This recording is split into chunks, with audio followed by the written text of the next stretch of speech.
My definition of art.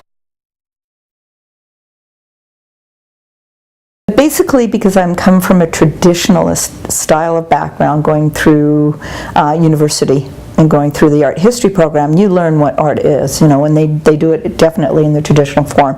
Painting, sculpture, ceramics, that kind of thing. So, but being out in the world, you start to look around, you start to realize art is all around us in just about everything we do. From the fashions we wear, to the car that we drive, to the food or the dishes that we eat off.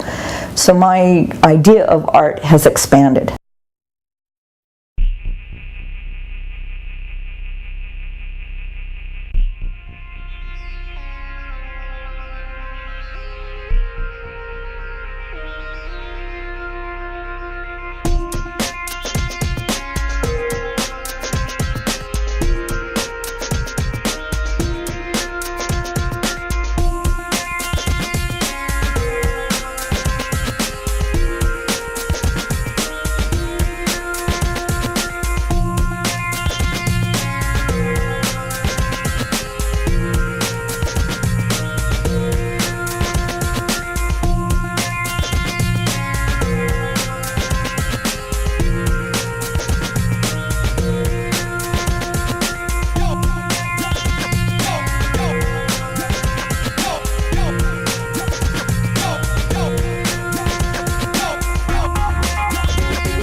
Graffiti art. Well, that's an interesting case because, graffiti in its terms really have gone back thousands and thousands of years. It just really means scratching or painting or putting something into something on a piece of property.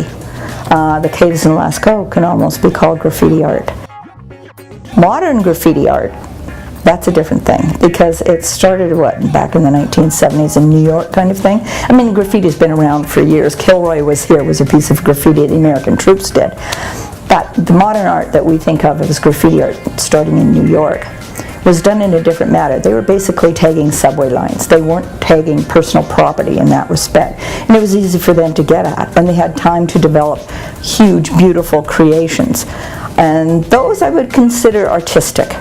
It's a new art form. It's like digital art. It's still emerging. So really the jury is out on whether it's art or not.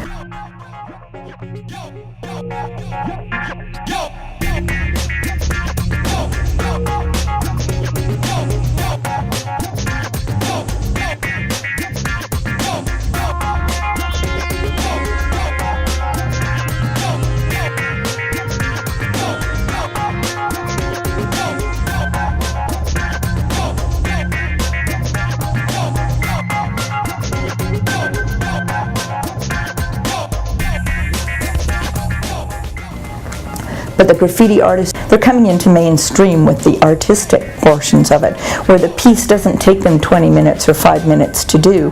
When it starts to become a composition and they're looking at color and line, especially line with the calligraphy work that some of them are doing, then I consider that an art form.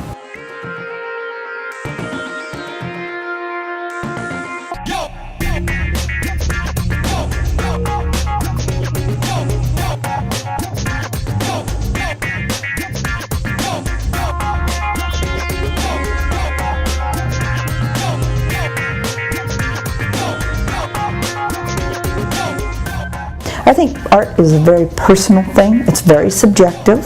What I think is good, you might hate, and vice versa. What you think is good, I might hate.